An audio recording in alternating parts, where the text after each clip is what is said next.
Another new thing, so we used to, and it's still available for people who do want to write their own custom Power BI reports, right? We're doing a lot of the reporting in Power BI.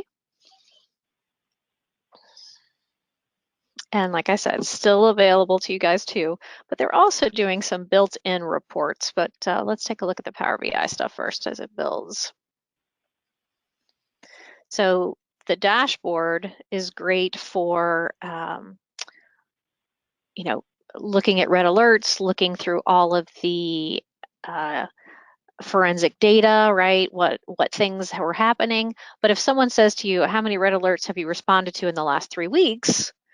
That is that is when we come to like Power BI, right? So this is where we can come in here.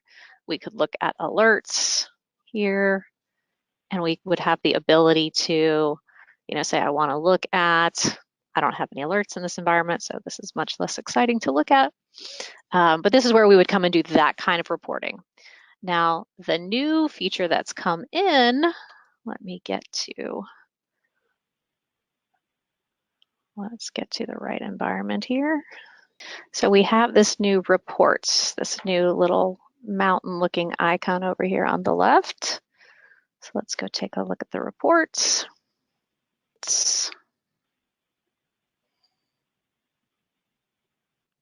So this is the new reporting page. And we're looking at data over the last 30 days, but we could change that to the last 6 months, whatever custom range we so desire. We can look for specific detection sources. I only want to see things that came out of antivirus. So I've had 3 antivirus ones over the last few days. Maybe I just want to see something that came that had to do with credential theft, right? I can apply that. We can look, it looks like we have had one of those over the past few days.